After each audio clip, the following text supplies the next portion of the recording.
So this time we'll do something really fun. We're going to derive the Einstein field equations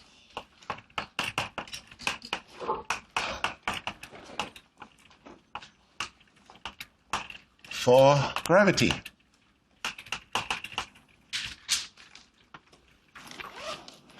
Okay, so we started with Maxwell's equations for electricity and magnetism, or electromagnetism, and this time we're going to do the same for gravity.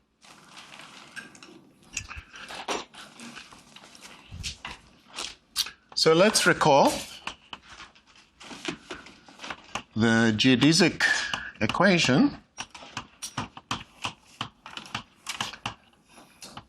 The equation for paths which extremize the length of a world line. d2 mu d tau squared plus gamma mu nu lambda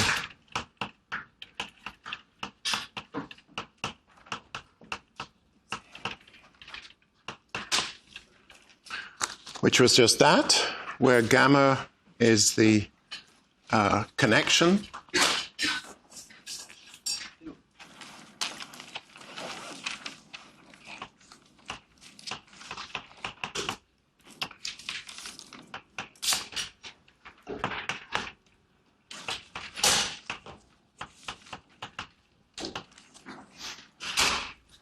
So the gamma mu nu is the Christoffel symbol we defined before. The connection. And by the way, when you write this down, geometrically what it means is that d by d is that, i.e., d by d tau u mu equals 0, where that capital D by d tau means covariant differentiation along a curve, right? Where this is defined to be d by d tau u mu plus, plus gamma mu nu lambda u nu dx lambda d tau. And so obviously, so d by d tau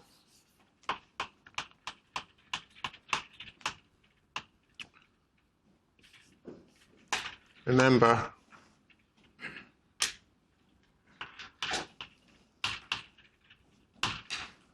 covariant differentiation along a curve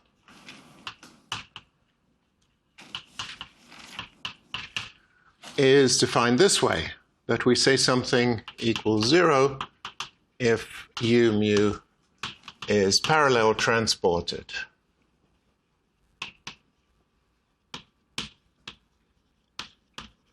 along x mu of tau.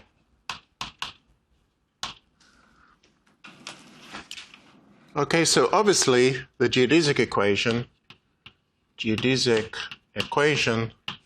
states that the forward velocity u mu equals dx mu d tau is parallel transported along the world line. Okay, so geodesic is just telling you that the forward velocity is parallel transported along the particle's world line.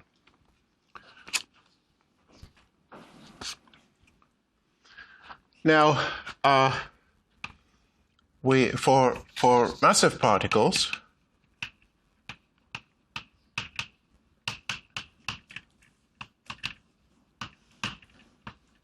we defined tau by g mu nu dx mu d tau dx nu d tau is -1.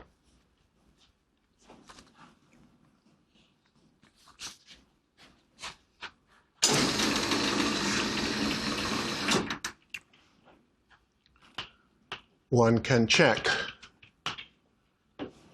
that d by d tau of g mu nu of x of tau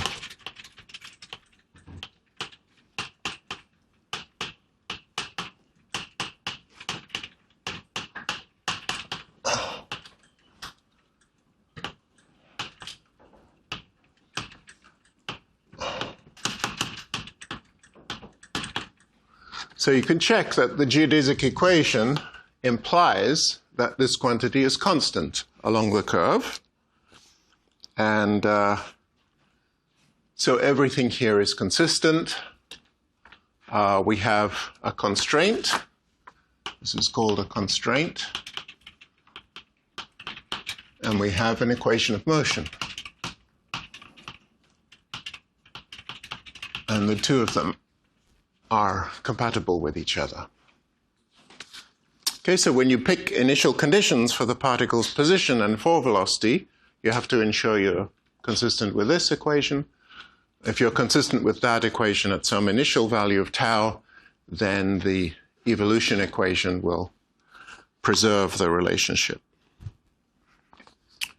Okay, so these two equations describe the particle's motion under gravity. Let's call that 1 and 2.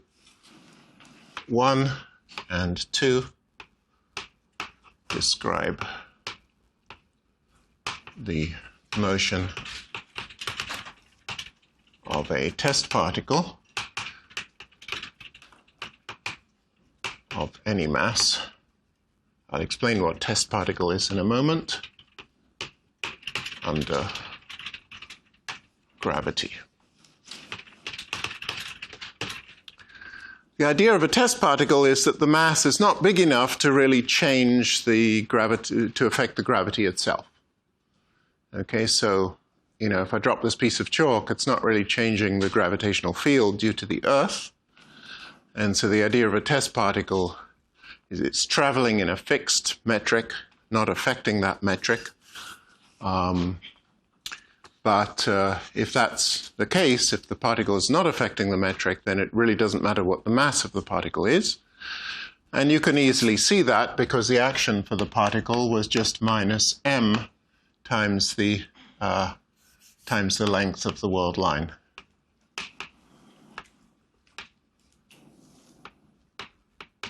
So the mass is just an overall constant and doesn't come into the equations of motion at all. Okay, so that's the motion of matter or particles under gravity.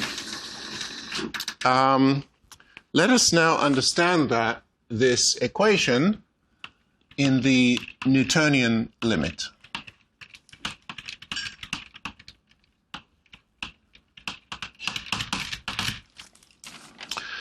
So the Newtonian limit is described as follows. We say that the metric is equal to eta mu nu plus h mu nu, where the magnitude of h mu nu, all the components of h, the magnitude of all the components of h are much smaller than 1. Okay, so these are what we call weak gravitational fields.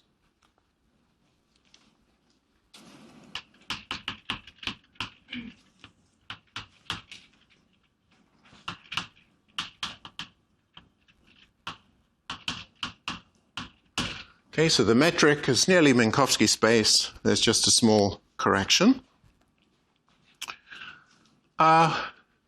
Furthermore, we will assume that the velocity of the particle dx dt for particle is also much less than 1. And I'm working in units where c equals 1.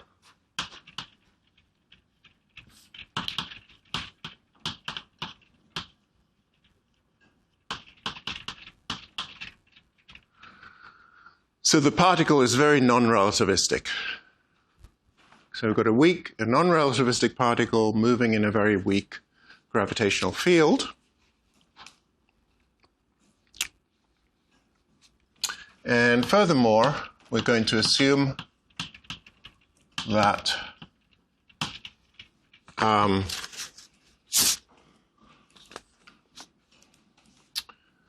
for the energy, we assume that the stress energy T mu nu creating the gravitational field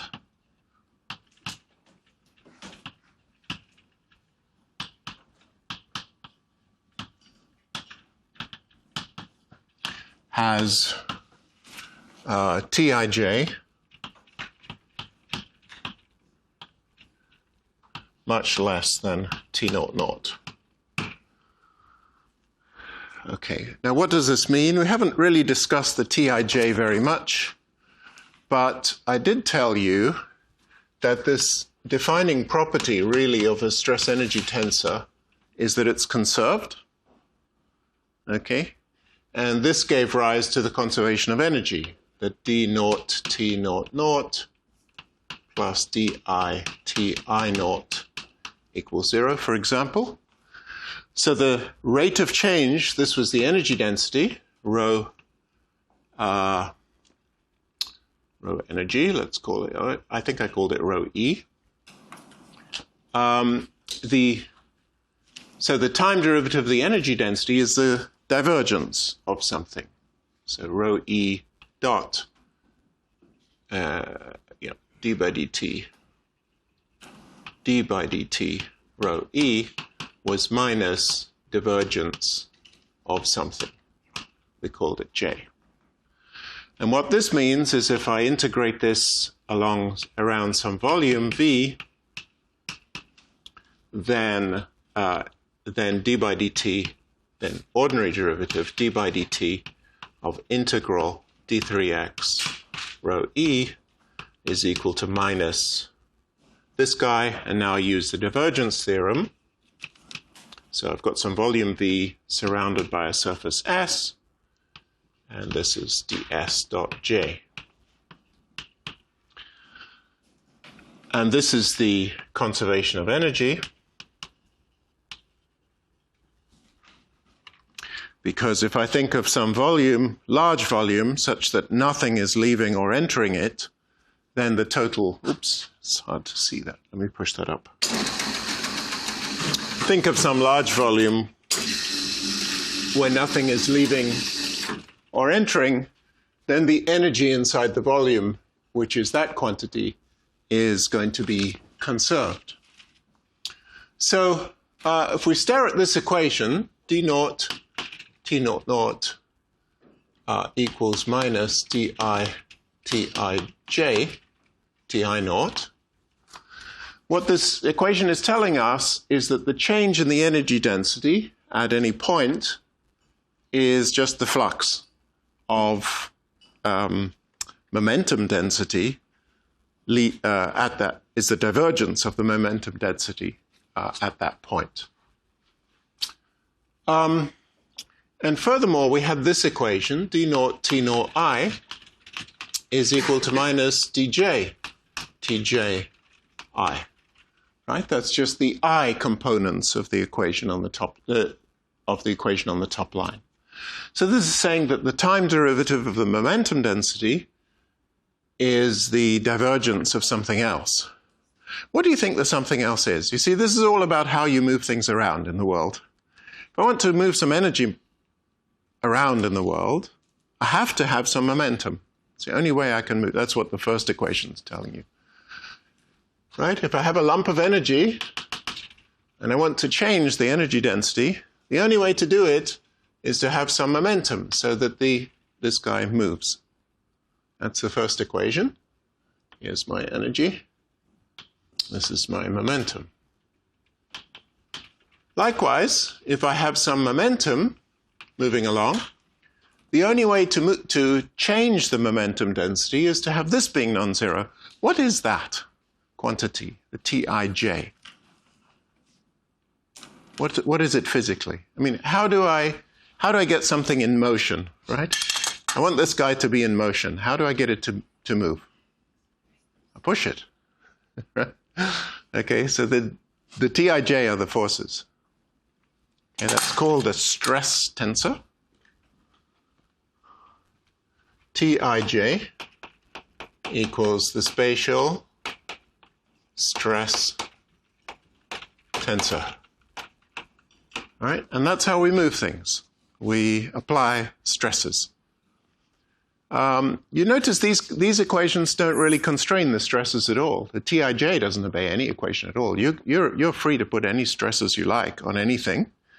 And the consequence of those stresses will be that momentum is created. The consequence of creating momentum is that energy can be moved around. Okay, so for example, for a perfect fluid,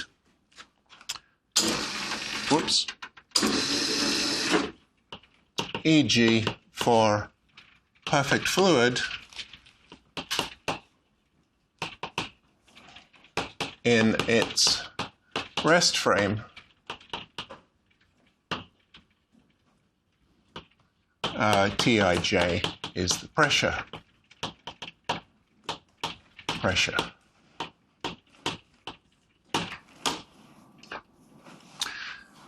So what we're really assuming here, in this case, would amount to, so our assumption is that the pressure over the density is much less than 1.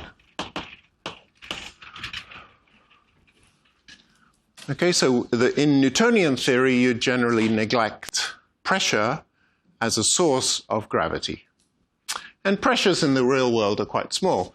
I mean, in the gas in this room, what's the pressure, right? The density, the energy density for gas in a room,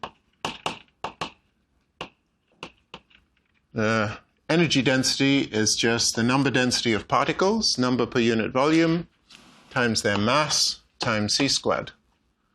Right? The particles are sitting there with their mass. Not quite right. This is plus n plus 1/2 mv squared. That's their kinetic energy, right? We've derived that, actually. We derived that the energy of a particle is mc squared plus 1/2 mv squared, right? If it's moving at energy v. So this is the energy density of the gas in this room. And this is the usual formula you use in ideal gas. And what's the pressure? The pressure for the particles in this room. You probably did this quite a while ago. If you can only remember it. There's a 1/3 in it. The particles banging around in this room, what's their pressure?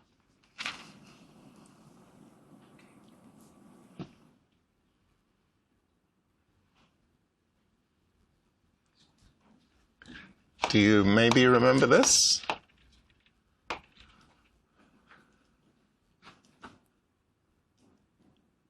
Sort of? Okay, that's the pressure. And so that you see that the pressure divided by the energy density is certainly much less. So P over rho is 1/3 V over C squared, which is much less than 1. What's the velocity of a particle in this room? Particle in the gas in this room, roughly? How fast do you think the molecules are moving? Speed of light? All right, I'll leave you to look that up.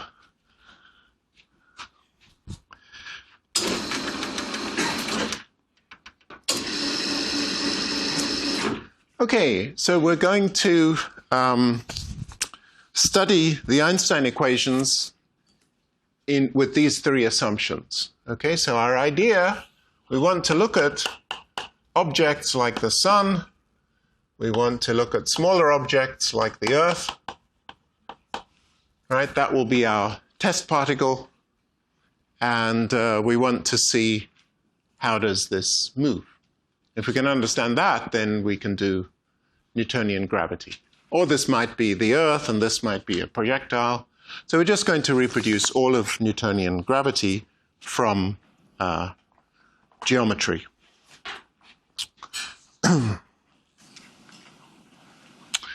Finally, I want to make another assumption. We're going to assume that the time derivative of the metric is 0. In Newtonian gravity, the idea is that the gravitational fields are fixed. If you fix the objects causing the fields, like the sun, then the field around it is just constant in time. So it's going to be easiest to study this situation and try to infer what the relationship is between geometry and Newtonian physics in that situation. Later we can generalize it. In fact, we will generalize it because we're going to study gravitational waves, where, of course, I can't make that assumption. So a little bit of algebra. If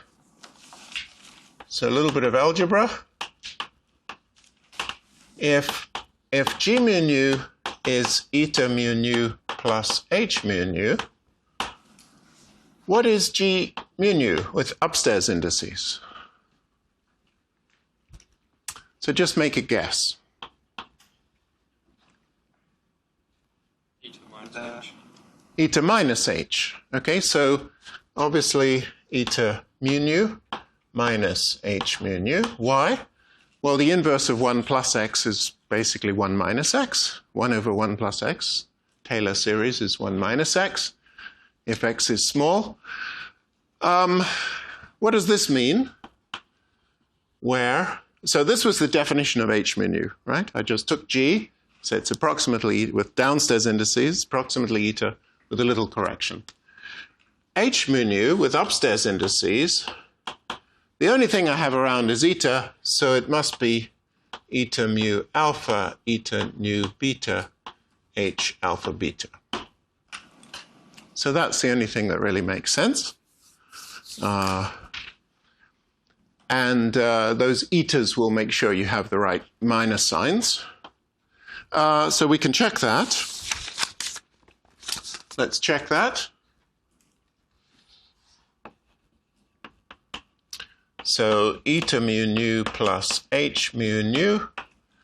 And now I'm going to multiply by this. So I contract the nu index. Nu, let's call it beta. Minus, and then here I have eta nu, eta beta, lambda delta, H lambda delta.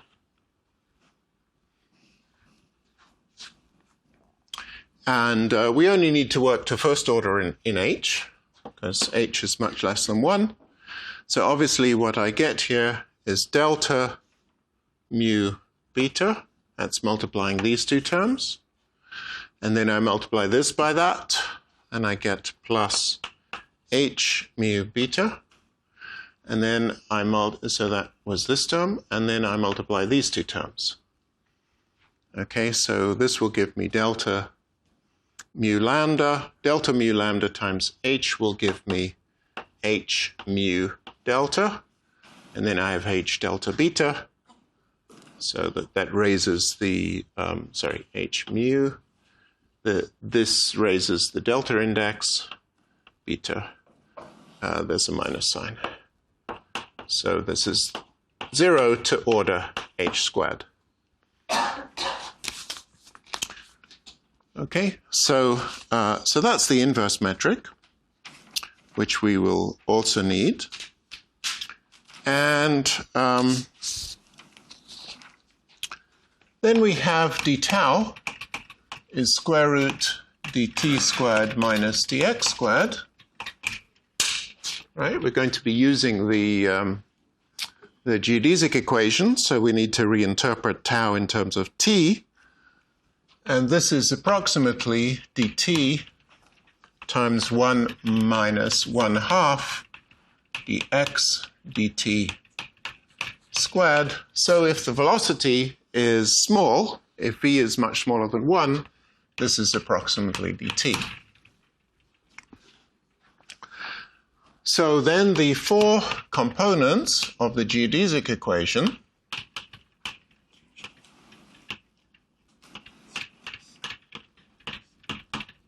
are d2xi d tau squared, which is approximately d2xi dt squared, is approximately, so the geodesic equation is the very first one up there. I take the gamma term over to the right-hand side, and I'm going to use the fact that the dt d tau is approximately 1, and the dx d tau I can forget about. Okay, so this gives me minus gamma I 0, 0 times dt d tau squared, and this is approximately minus gamma I 0, 0.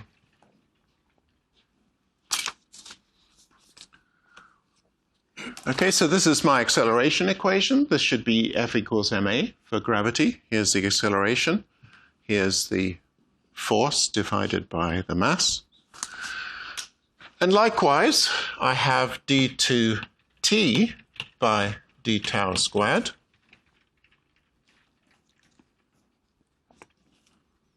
is approximately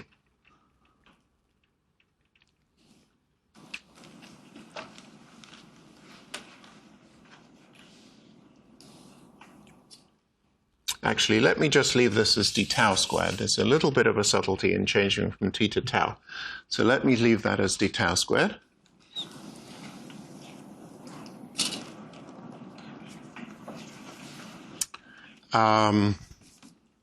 And this d2t d tau squared is minus gamma 0, 0, 0 dt d tau squared.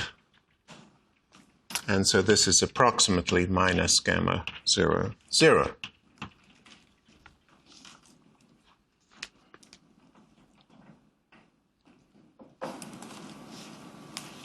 So we need to know this gamma. Well, gamma mu nu lambda is 1/2 g mu alpha g lambda g nu alpha lambda plus g lambda alpha nu minus g lambda nu alpha. Now, the g is eta plus h, but eta is a constant, so the derivatives give 0 on the eta. So these terms are all of order h. The inverse has an eta term and also has an h, but if I can drop the h term in here because I already have an h here. So if I kept it, I would have h squared. So I can just I can replace this one. This is of order h. All right, so that means you can drop h here, because we're not interested in terms of order h squared. So this is approximately 1/2 eta mu alpha h nu alpha lambda plus h lambda alpha nu minus h lambda nu alpha. Okay, so since d by dx naught g mu nu equals 0, we can drop any time derivatives which appear here. If any of these derivative indices are 0, we can drop them. So gamma 0, 0, 0 is 0 to first order. Let's just check that. 0, 0, 0 means this index is a 0, so the alpha must be 0. And then the other indices are 0, too. So here I have comma 0. Here I have a comma 0, and the alpha has to be 0, so that's comma 0. So everything is 0 for gamma 0, 0. But gamma I 0, 0, that's a little bit different because now this index is I, so alpha has to be the same index, I. And so these two will go because the two lower indices, the lambda and nu, are both 0, but the alpha is I. So we have minus a half eta I j h 0, 0, comma j. And that's equal to minus 1/2 h 0, 0, comma I. So raising and lowering and lowering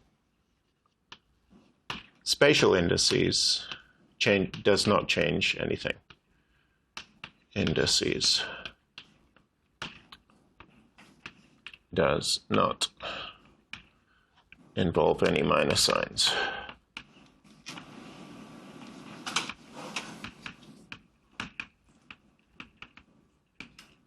Okay, we're raising and lowering indices now just with the eta, because I'm working to first order in H. And so I'm actually fine in writing down an equation. It looks a little bit weird. I've got the I upstairs here, and I've put the derivative index down. But provided you realize you're just dealing with spatial indices, there's no problem, and there's really no point in putting this comma up because you're just creating scope for confusion.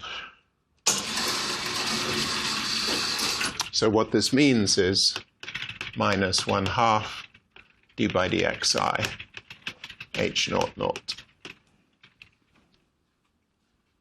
Okay, so when I deal with spatial indices, I'm going to feel free to raise and lower them. It really doesn't change anything.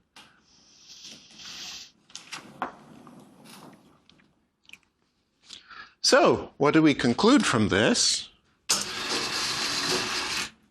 That d2t by d tau squared is approximately 0. So that's consistent with t being approximately, or tau being approximately t. And then we have d2xi dt squared.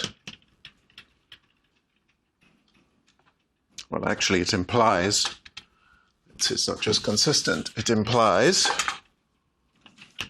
that t is proportional to tau.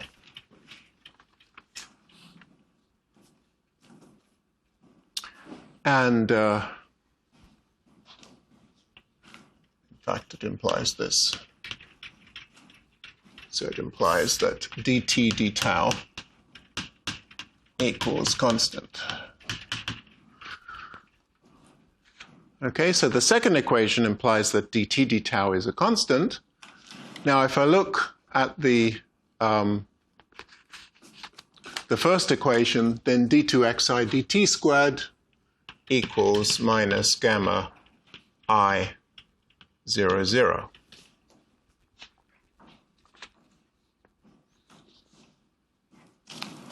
Okay, because if dt d tau is a constant, then I can just divide this equation by the dt squared and cancel the d tau squareds. And this is exactly what I get.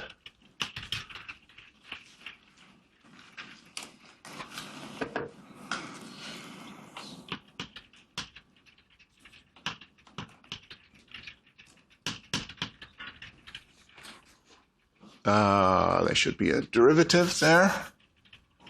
D by dxi h 0, 0.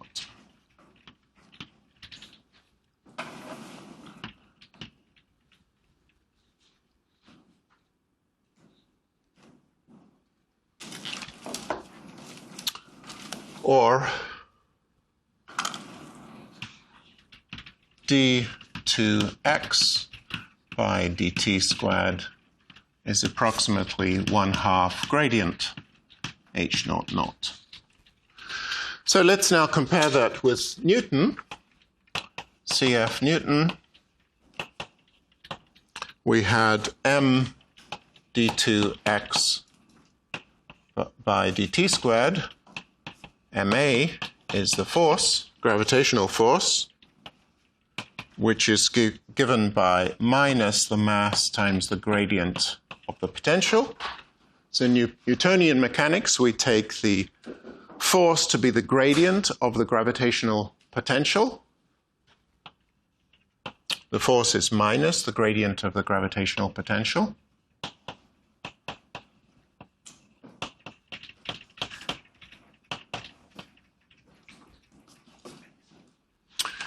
And in Newtonian mechanics, it was just a mystery why I put the same mass here and there. This was unexplained. Newton just said F equals ma. It's a law of motion. And for gravity, the force is proportional to m. And so this was the same mass, but unexplained.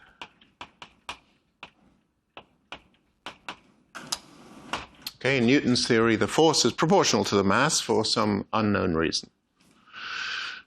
In Einstein's theory, the mass doesn't even enter, and so the acceleration is given by the gradient of something, and so we can read off what is the, and so we can read off that h naught naught in the Newtonian limit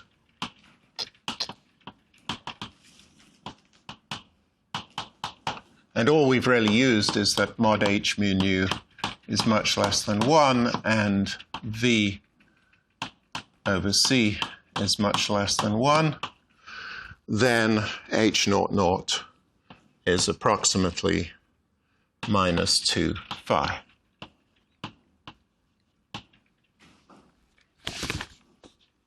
Okay, just relating this equation to that. So we've learned that the perturbation of the time-time component of the metric is Newton's gravitational potential.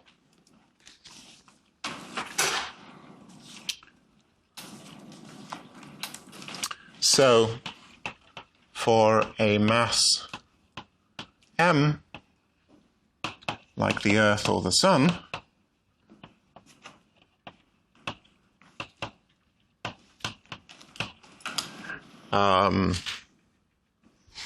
h naught naught is approximately minus 2 gm over r. So if I have some mass m, then I know from Newton's theory what phi is at a radius r. I know the gravitational potential is minus gm over r. So h is plus, h naught naught is plus 2 gm over r.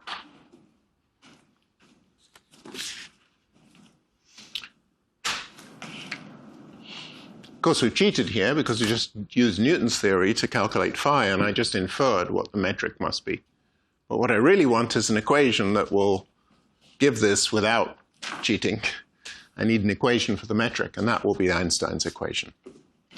But before we do that, let's just put some units back. I set c equals 1. Okay, now if you can always restore the speed of light by making sure the units are right. In any system of units, h is dimensionless, right? Because eta is dimensionless, and h comes with eta. So it doesn't make any sense for h to have any dimensions. Eta is just minus 1, 1, 1, 1 in any coordinates. So this is dimensionless. What are the dimensions of that quantity? Gm over r. C squared. C squared. It's a velocity squared, right? And you know that from Newton's equation that Gm over r, or from basic undergrad physics, is that Gm over r is an energy per unit mass, right? This is the energy. And then the kinetic energy is mv squared. So you know that Gm over r must have units of v squared. And so it's obvious that if I left the c's in, they should come in like that, because h naught naught has to be dimensionless. So, so actually, g naught naught is minus, and then 1 minus 2gm over rc squared. All we know is that it's approximately that when the correction is small. Now, as we'll see when we do black holes, this turns out to be the exact result in a particular coordinate system, in short shell coordinates. And you already see something funny is going to happen when you go to radii small enough that this cancels. Then it looks like g naught naught vanishes. Okay, and that may be problematic if the metric can't be inverted, for example, if one of the entries is 0. It will all turn out to be fine, but it is indeed very dramatic when you go. So this suggests something funny happens when you go to small enough r. Suggests something strange happens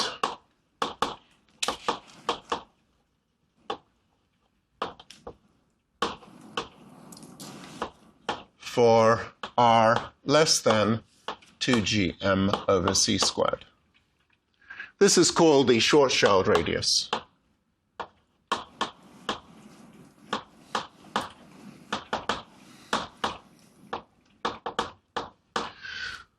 Okay, and very, very crudely, it's the radius at which the h naught naught gets big.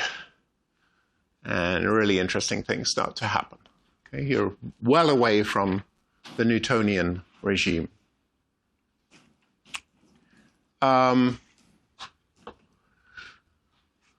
we derived this in linear theory, so we can't really trust the formula when this becomes true, but it's suggestive. Now let's give some examples of h. So on the surface of the Earth, how big do you think h is? How big is the perturbation from flat space on the surface of the Earth? Make a wild guess. Are we very close to flat space in this room? It's reasonably close. Okay. 10 to the minus 10. Wonderful. That's a very wild guess, and it's very accurate. So that is 10 to the minus 9. Okay. The correct number is about 10 to the minus 9. What about the sun? A little bit more extreme. The gravity is stronger. There it is about 10 to the minus 6. Let's go to a white dwarf. That's a cold, super dense star. That is 10 to the minus 4. And what about on a neutron star?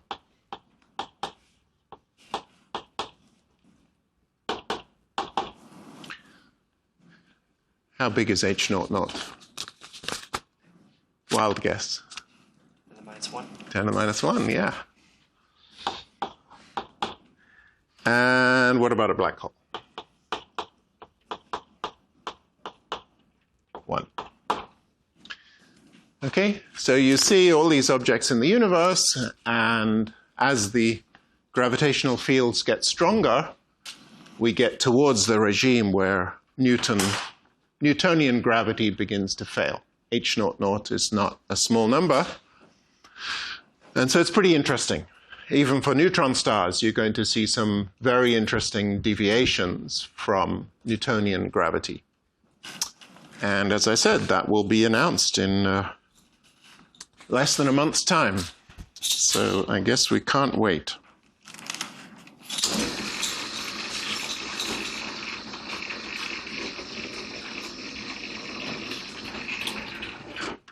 Okay, so that was just showing you that the geodesic equation gives you everything in Newtonian gravity, providing you do the following cheat And whatever the Newtonian gravitational potential is, you stick it into the H naught naught. All right? All of Newtonian gravity is just the geodesic equation where H naught naught is replaced by phi. So that's a good start. But let's now get rid of Newtonian gravity altogether and replace Newton's equation for phi with a general relativistic equation, which will be Einstein's field equation.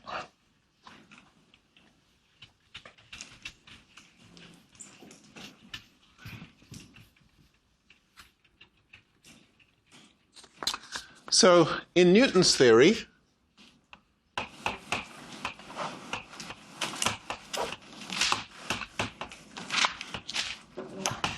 phi g of x is determined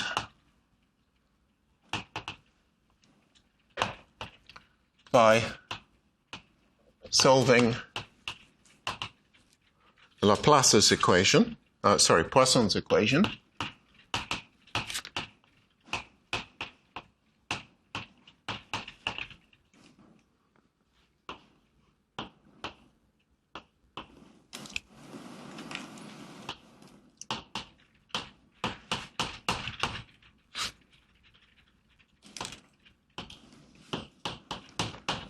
where this is the mass density. Okay, so in Newton's theory, you get the gravitational potential by solving this equation.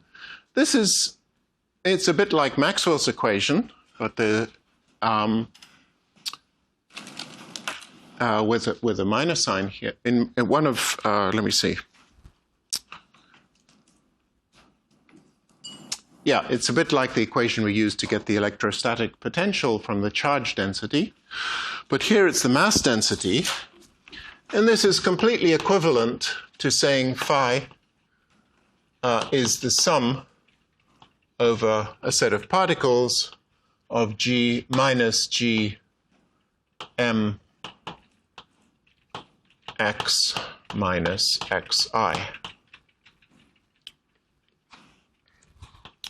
Okay, why? Because if I have a set of particles, then each one of them gives me a delta function contribution to the right-hand side, right? So each one would be, so I'd get some sum of the mass of the ith particle times delta function x minus xi, right, if I have a collection of particles. And then you have this equation that del squared of minus 1 over 4 pi mod x minus xi equals delta function of x minus xi.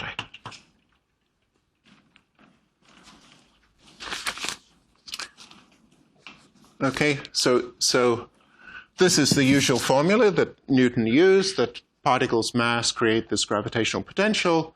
But if I take the Laplacian squared of this 1 over x, what it does is exactly reproduce the delta function.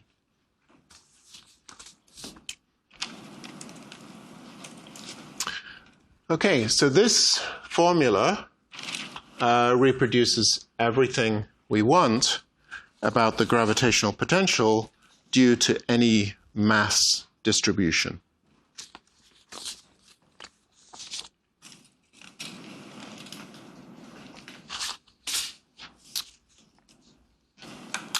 So in particular, it implies, if I use this formula, h naught naught is minus 2 phi, then d squared h naught naught would be minus 2 d squared phi g. And so this would be minus 8 pi g, well, let's leave the minus sign there, minus d squared h naught naught is 8 pi g rho mass. And so this is equal to, so this is approximately 8 pi g T naught naught. Okay, remember I'm using C. So rho mass, rho energy. So T naught naught is rho energy, which is rho mass times c squared from E equals mc squared. And I'm using units where c is 1. Again, I'll put the c's back later by dimensions. So this is the equation we want, that the Laplacian acting on h naught naught is 8 pi g times t naught naught. If we had that, then we would recover Poisson's equation, and then from the geodesic equation, we recover all the motion of particles in gravity. Now, this is not a very good equation. It has these 0, 0 indices around, so it's not a tensor equation at all, but maybe it's the 0, 0 component of a tensor equation. So this could be the 0, 0 component of a tensor equation x mu nu, and this is constructed from g and the derivative of g and the second derivatives of g, some tensor. We already have an idea that it's the Riemann tensor somehow. The curvature of space-time should be represented by a tensor. It's got to be a symmetric two-index tensor. And this, on the right-hand side, we're going to have 8 by g t mu nu.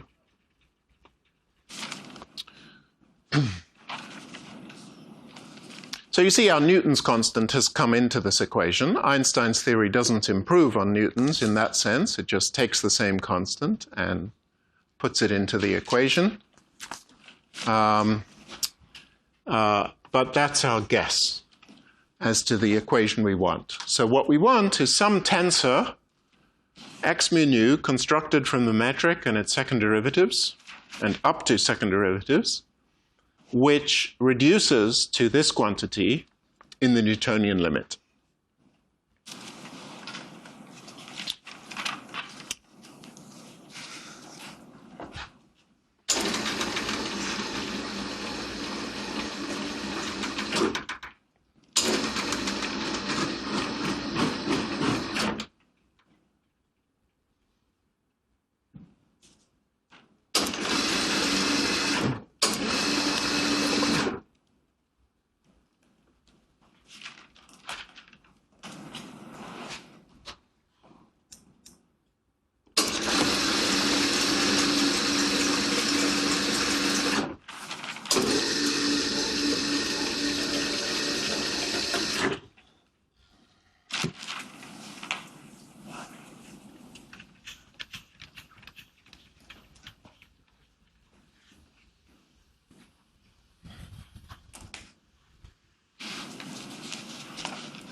So x mu nu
Okay, so we're going to require that the x mu nu is built only out of the g.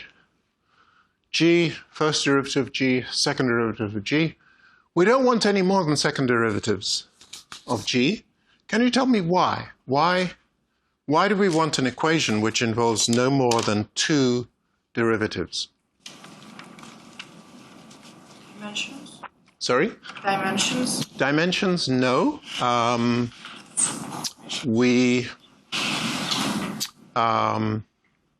it related to locality? Dimensions is actually a good argument because this has two derivatives, right? And if we involve more than two derivatives, maybe we're going to get higher derivatives.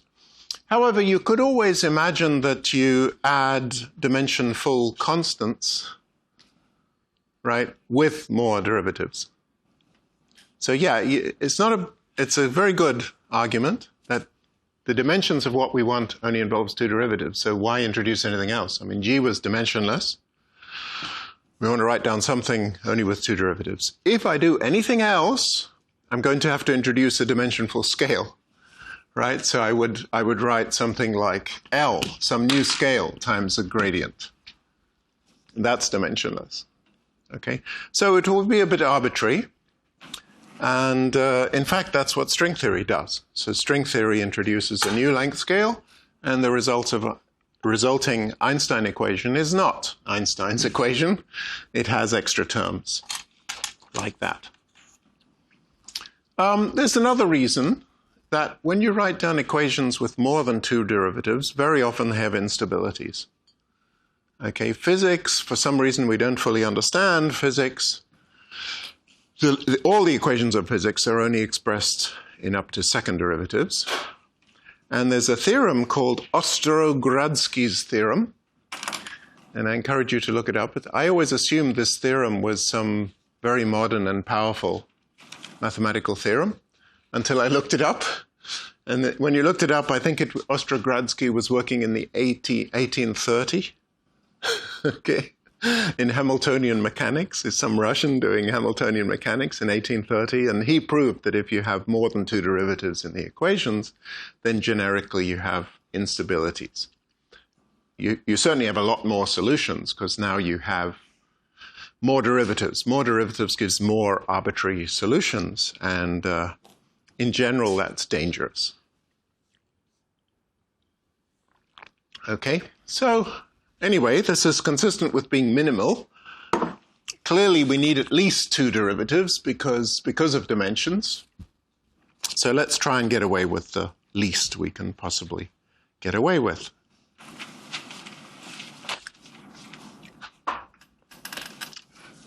We need second derivatives.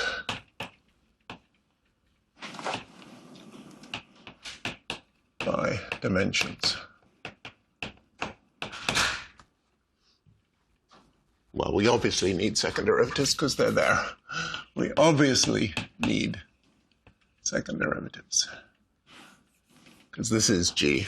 So we're going to need its second derivatives. And obviously also we have the Riemann tensor lying around. It's just Riemann's gift to Einstein. Okay, there is a natural tensor. It's the unique one you can make out of two derivatives of the metric. And so, you know, God, wasn't Einstein dumb? He just had to take it off the shelf and use it, right? 100 years after Riemann, or almost 100 years after Riemann worked it out. Now, only problem is the Riemann tensor has four indices.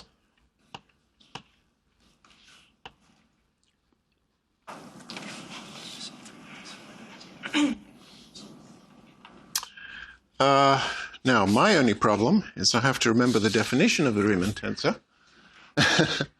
Let me see. So, Riemann.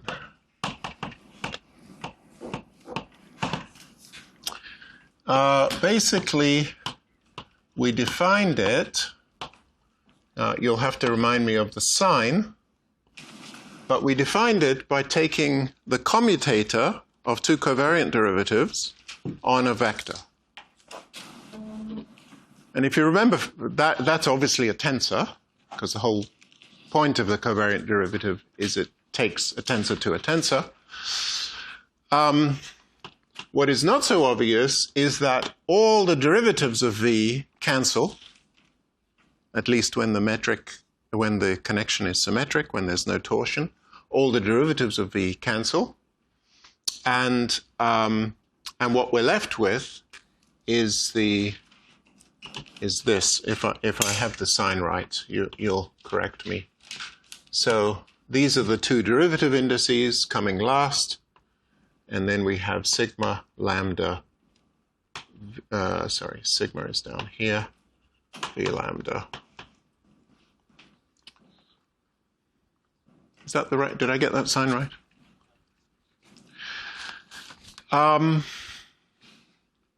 Okay, so that was the definition of the Riemann tensor, and we expressed it last time in terms of the connection. In fact, connection and its derivatives, and the connection involves first derivatives of the metric. So Riemann obviously involves second derivatives of the metric. Now, we won't actually need the explicit form, but we'll need some identities.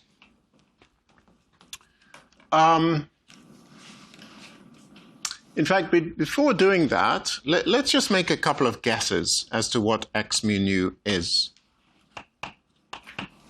Let's just make a guess. What would be the most naive possible thing you could guess for x? Two derivatives of the metric. Right? Well, let's just write down two derivatives of the metric. D lambda, g mu nu. Looks good. What's wrong with that? Symmetric, two derivatives of the metric. Yeah, too bad. So that's just an identity. It's 0, so no good. So Einstein went through many games with what to put on the left-hand side of the Einstein equations, and but this one doesn't work.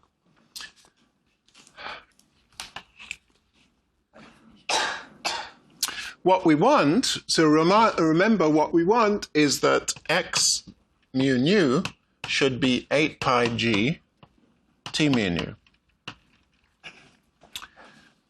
So we would like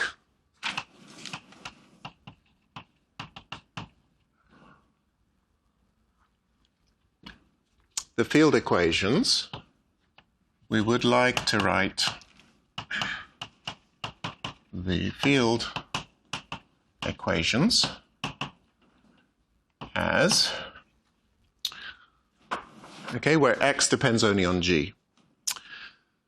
Now, and this is where Einstein made his first mistake. He tried to write something down using Riemann. So again, another failure, but let's try this. I've got this tensor r lambda sigma mu nu, which depends on g, first derivatives of g, and second derivatives of g. What can I do with it in order to make a symmetric tensor x? What could I do? I've got a 4-index tensor. How do I make a symmetric tensor? Now, you could see some symmetries of R are sort of obvious immediately. R is antisymmetric under these two indices, right?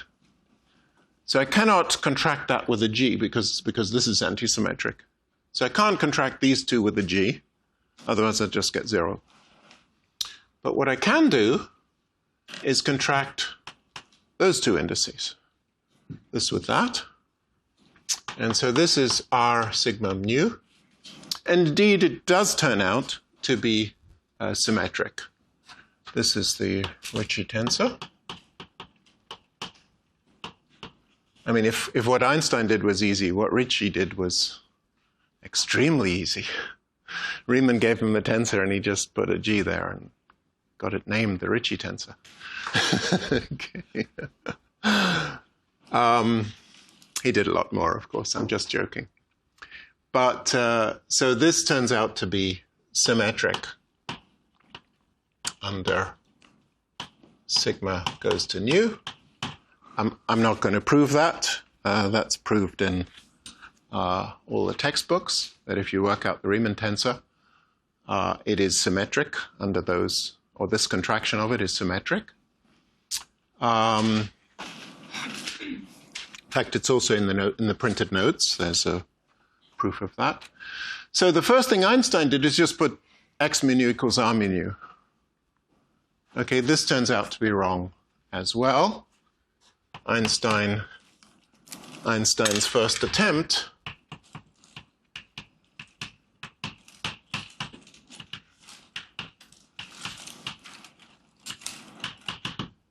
x mu nu equals r mu nu, or proportional to r mu nu.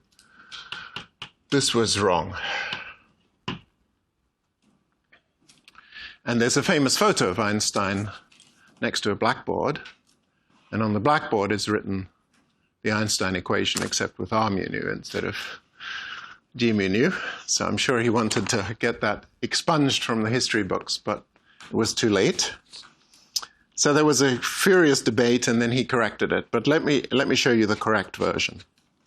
So to get to the correct version, you've got to realize that the defining property of T mu nu is that it is conserved. What does that mean? Covariant derivative of T mu nu equals 0. Okay, this is the basic property T mu nu must satisfy in order to be called a stress energy tensor.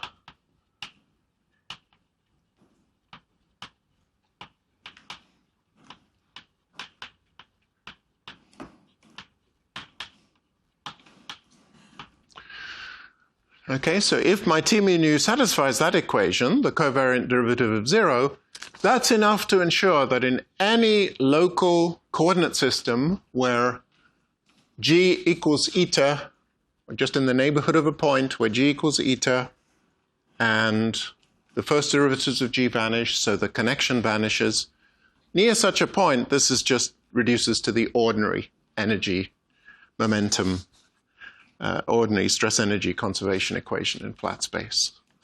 So this is very, very important. We can't really write down a consistent equation without using this T, but the T has to satisfy this in order to even be called a stress energy tensor. So that means that if the right-hand side satisfies that equation, well, the left-hand side better satisfy it as well. Oops.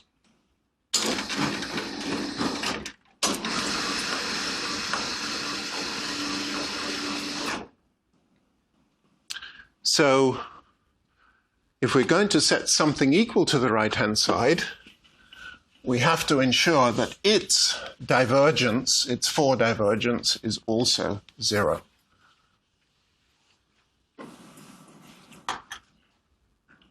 So to obtain a consistent equation,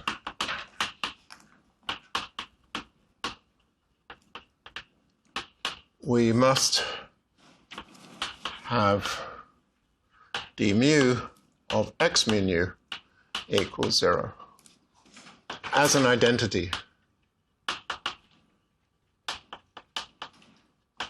Okay, otherwise the equation would be mathematically inconsistent.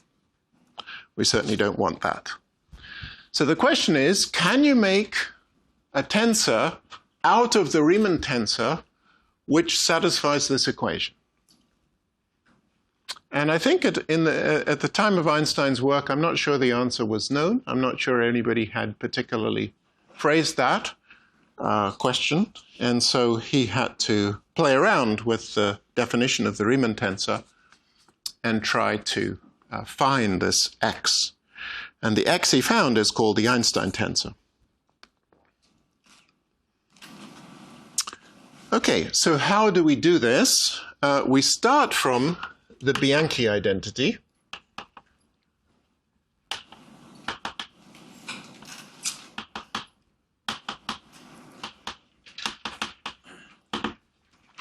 So what's the Bianchi identity?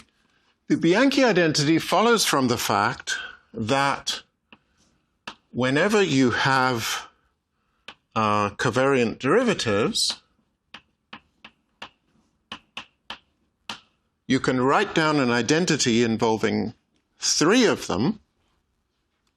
You see, if x involves 2 derivatives, this is an equation in 3 derivatives. So we need some identity in 3 derivatives. And those of you who've done any theory of algebras will recognize this equation.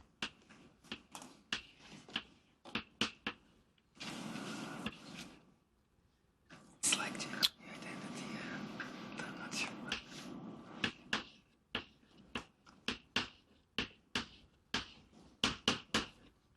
What's that equation called?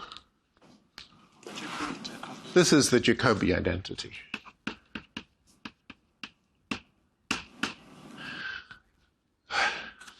Okay, so the Jacobi identity, which holds for any algebra, which is, let me see, I've forgotten the terminology, but basically it's where A, B, C is uniquely defined. If you just write out all these terms, you'll find they all cancel.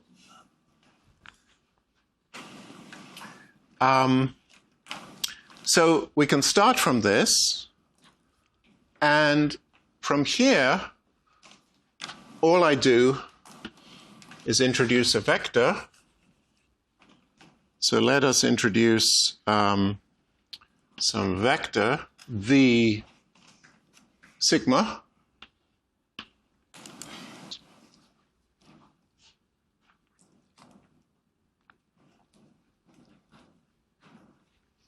And one can prove from this that R sigma rho mu nu semicolon kappa plus R sigma rho nu kappa semicolon mu plus R sigma rho kappa mu comma nu, sorry. I'm just cycling these last indices. So the nu goes first, and then the kappa goes first. And the sigma rho are unchanged. The notation here is that semicolon nu is equal to covariant derivative. Okay, so we use a comma nu to be the ordinary derivative. Comma nu is d nu, and semicolon nu is covariant derivative. So you can see it's quite a painful equation because you've got this covariant derivative acting on 4 index objects. So there are going to be 4 connection terms with connections in it, right, in each one of these. But the origin of the identity is something completely straightforward. Whenever you do algebras, the Jacobi identity is always one of the fundamental facts you have to be consistent with. And from this Jacobi identity, so you can see basically what I'm going to do is apply this operator here, and that'll give me Riemann. And then I'll take a derivative of Riemann and a derivative of this guy. And the derivative of this guy is going to cancel among all 3 terms. And all I'll be left with is the derivative of the Riemann tensor. There are 3 of the terms, and that's what they are. So that's the Bianchi identity. And now what we're going to do is contract it. So let's take that equation. I don't want to do it over here because it might be hard to see. Let me lift it up.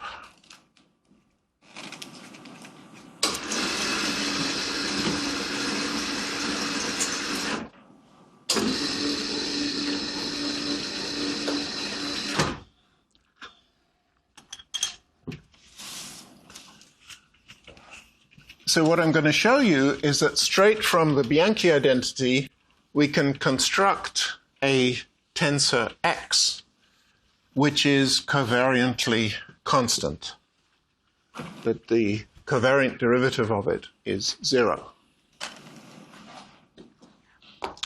Actually, whose covariant divergence vanishes, I should say. It's not any covariant derivative, it's the divergence. Okay, so what do I do with this? Well, it's got 5 indices, this equation. Let's start getting rid of some indices. So let's multiply this. So this is Bianchi. So let's take Bianchi and multiply it with G sigma nu. So that means you contract sigma with mu. Now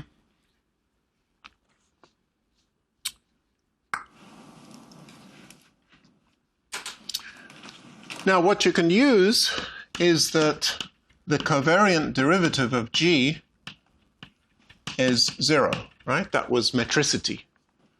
What this means is that I'm allowed to push the G through derivatives freely. I never get any extra terms through. So I can move G through derivatives, through covariant derivatives, and I never get any extra terms. Okay, so the G, even though it depends on X, I can actually push it under that kappa derivative. And what I'll get is, so sigma mu contracts the first and the third index, and R sigma rho mu nu with the first and the third contracted is this, which is the Ricci tensor. Okay? So the first term gives me the Ricci tensor. So this gives me R rho nu comma kappa, semicolon kappa. The second term, I'm contracting sigma with mu. We'll just leave it as it is. Sigma rho nu kappa sigma. The third term, I contract sigma with mu. Now we're going to need, so I'm contracting the first with the fourth, but remember this guy's antisymmetric under the third and the fourth. So I can flip these two with a minus sign, and I'll get the Ricci tensor back again. So I'm getting R, so sigma with mu, so I've got rho kappa, semicolon nu, equals 0. Okay, so that's an identity that follows from the Bianchi identity.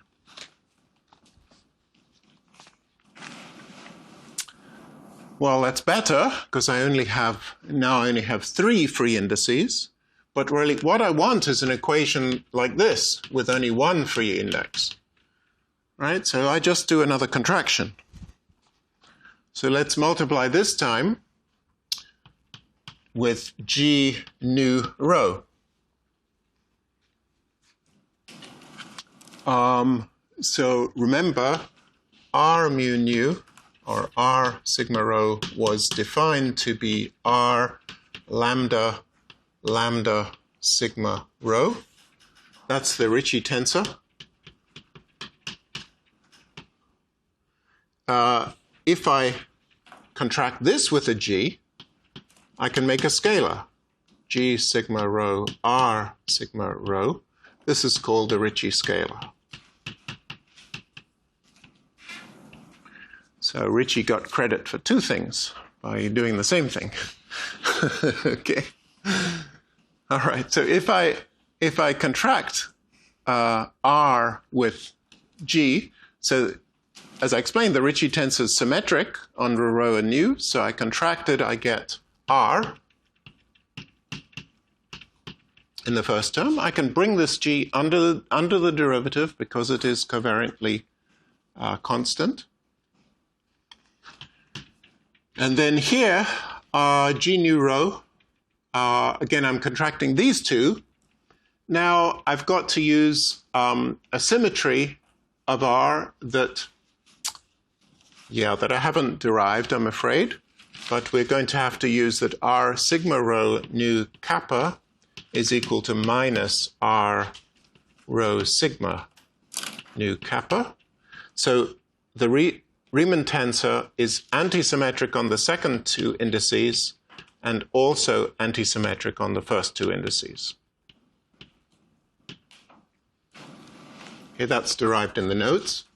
And so because of that, when I contract nu with rho, I can think about this as minus rho sigma rho kappa sigma. So what I've done here is flip the rho with the sigma. Riemann is antisymmetric under flipping those two, and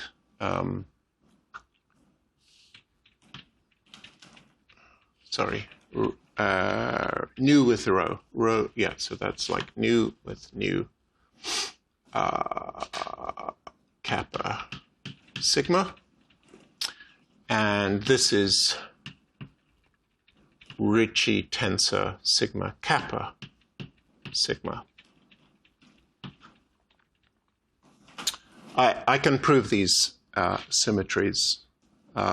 Maybe I'll do it next time. I'll prove the symmetries of R. So I had to use it here. This one is R. I contract rho with nu, so rho kappa rho. Let's call them sigma. Well, okay, so I get this. So by contracting this equation with G, this term gave me R. This term, I contracted the nu with rho. So I contracted the second and the third. But I'm telling you that I could flip the second with the first and get a minus sign. And then I would be contracting the first with the third, and that is the Ricci tensor. Here I have the Ricci tensor as well. And so what you can see from this is that R sigma kappa semicolon, well, R sigma kappa is this term. This term is the same with a factor of 2. And so we have minus 2 times that. And then this term I can write as follows, plus R G sigma kappa sigma equals 0. And so if I multiply with minus a half, what I get, and I'll raise an index, R sigma kappa minus 1/2 G sigma kappa R semicolon sigma equals 0. Okay, so X sigma kappa defined to be R sigma kappa minus 1/2 G sigma kappa R obeys covariant derivative d sigma X sigma kappa equals 0.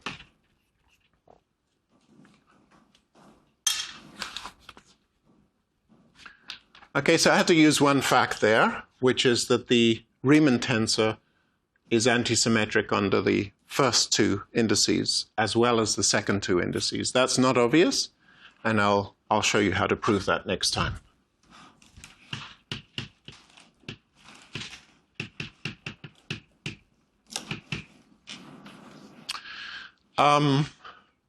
Okay, so this is the X. And I think you'll agree it's rather clever how from something obvious, the Jacobi identity, just by contracting with G's, you create this tensor X, which is called the Einstein tensor. So this is the Einstein tensor, and it's called G, capital G mu nu, sigma kappa.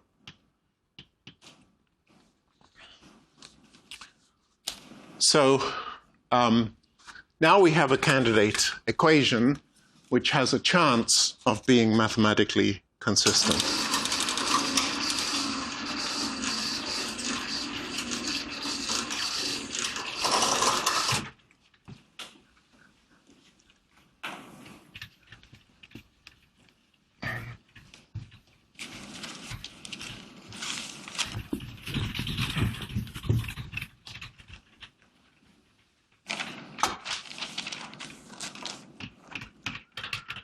Candidate equation is g mu nu equals 8 pi g t mu nu, where g mu nu is r mu nu minus 1/2 g mu nu r, and r mu nu is Riemann lambda mu lambda nu, and r is r lambda sigma lambda sigma. Okay, so these are things just constructed from Riemann. You do have to be careful about the order of these indices, even when they're up and down, because Riemann is antisymmetric on some indices and symmetric on others, actually. Again, I'll explain that tomorrow. But here's the equation. And now all we have to do is something quite simple, which is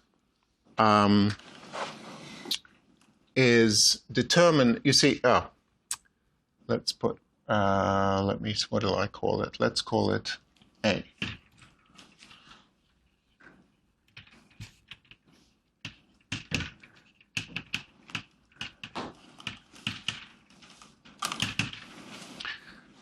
Because I haven't justified the proportionality constant being 1 yet, all I said is that whatever I put on the left-hand side needs to be, needs to satisfy d mu, g mu nu, d mu, a g mu nu equals 0, right? So I don't know, that doesn't fix the constant. A is a constant fixed by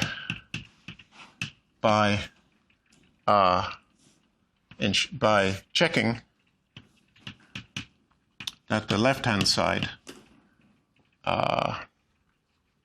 checking the correspondence with Newtonian limit.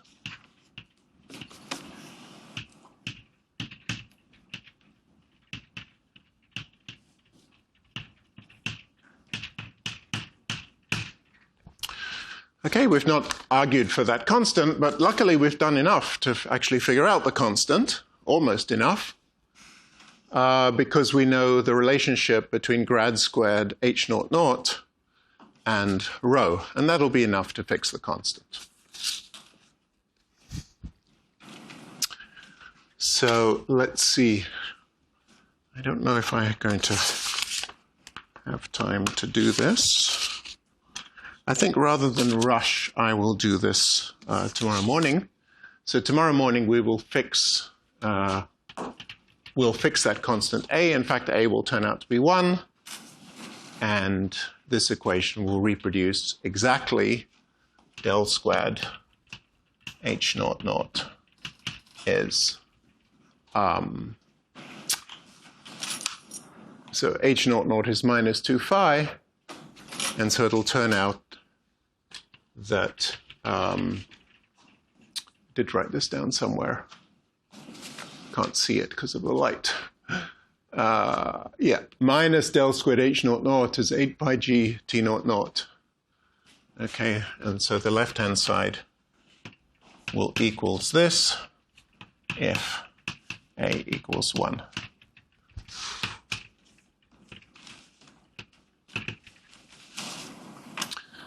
Okay, and that's that. So that will show us that we completely reproduce Newton's theory from in the appropriate limit. Yeah.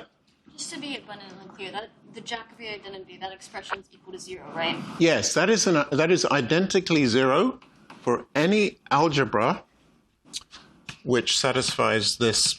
All you need to do to prove that identity is write it out. It's a good exercise just to do that once in your life. Write down these terms. All right, so I'll write down the first one, d lambda minus d lambda d nu. Okay, minus d nu d lambda minus d lambda d nu times d mu. That's the first term, right? So every term involves three derivatives. If you write them all out, they'll all cancel. The only thing you need to do the only assumption you need to make in order for these things to cancel is this one, that d mu, d nu, d lambda equals d mu, d nu, d lambda. In other words, it doesn't matter which order you take the derivatives, and that law is satisfied by the covariant derivative. Okay, so just write down all these terms. You'll see they all cancel. Yes. Was that the question? Oh, sorry. Yeah, I was just clarifying because it doesn't say equal 0 at the top, but I was pretty sure that's what the Jacobi identity said. Oh, yeah, very good. Yeah, so the first line should be 0. Thanks.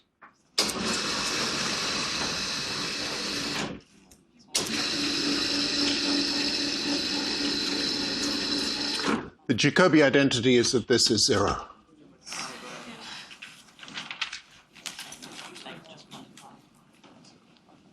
Yes. How do you know that the covariant derivative acting on x has to be 0, like on its own? Why can't you just say that's an equation of constraint on? Well, you wanted to write something down. We wanted to write down some equation.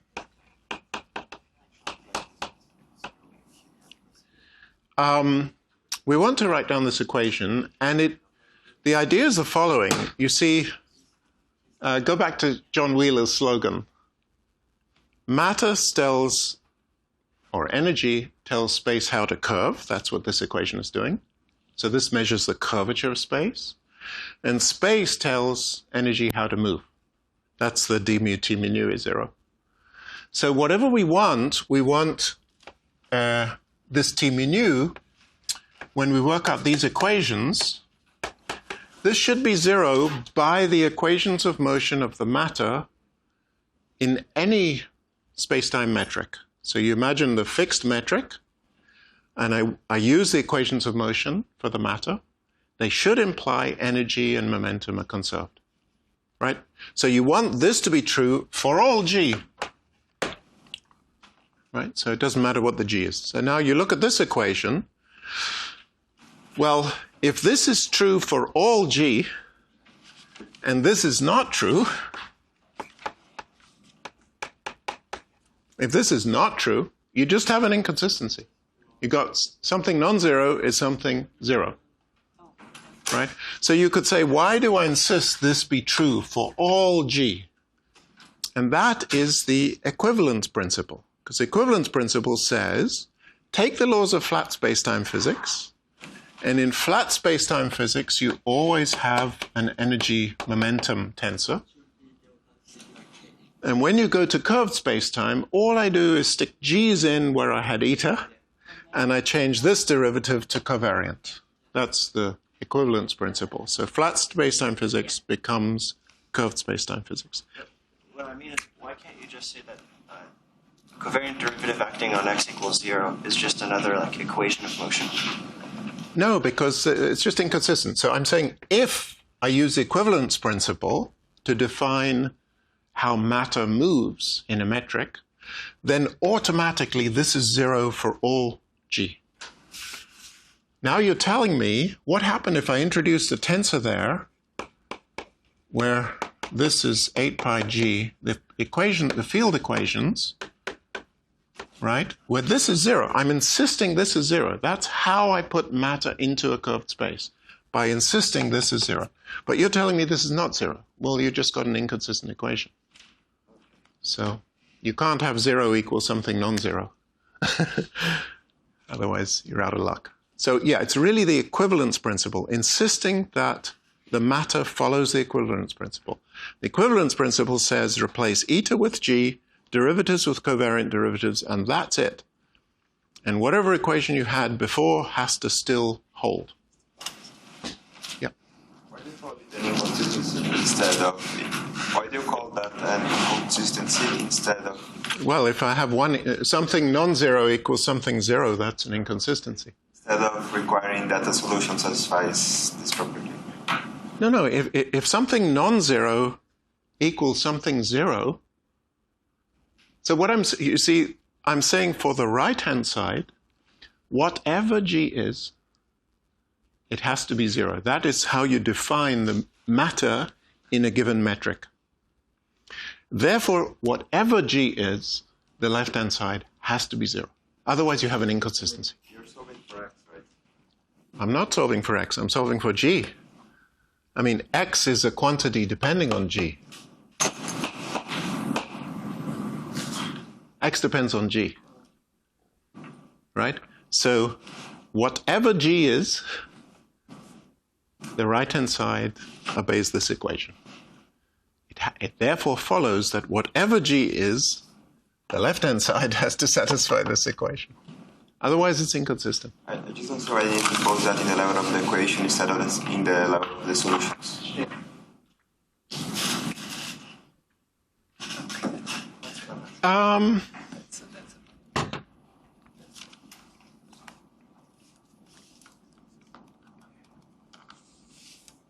Yeah, let me think about it. So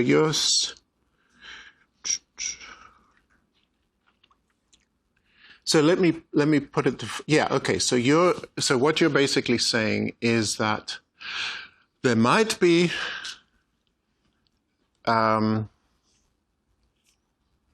some G's may not satisfy the equation, right? And those would be G's for which this is not zero, and they don't satisfy the equations, right? So you might say that. The trouble is you would be putting a constraint on the G's which has absolutely nothing to do with the matter. You see, in Einstein's framework, I could introduce any kind of matter. I could throw particles and fields, and when I solved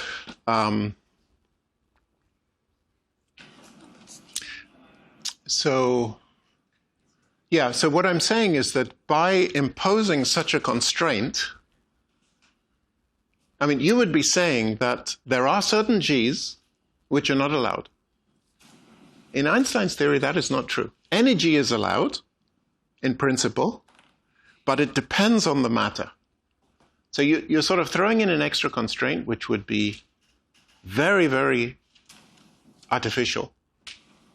It would say, independent of anything to do with the matter, I can rule out a large number of G's. That would be pretty terrible, because it would say, somehow I look at the space of all G's and I have to just a priori throw out many of them. Right? But you're right. In principle, you could do that, but I guess Einstein didn't want a theory like that.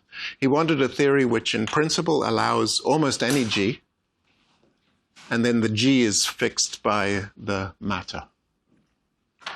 So you have so much freedom here to design matter. You can put particles or fields or anything you like. So you really don't want to artificially constrain the metric in some other way.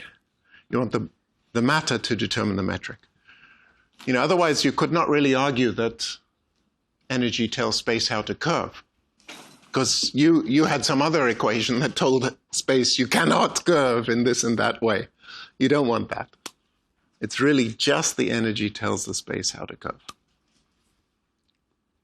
Yeah, good questions. Any other questions? I think you need a break. Okay, so I'll see you tomorrow.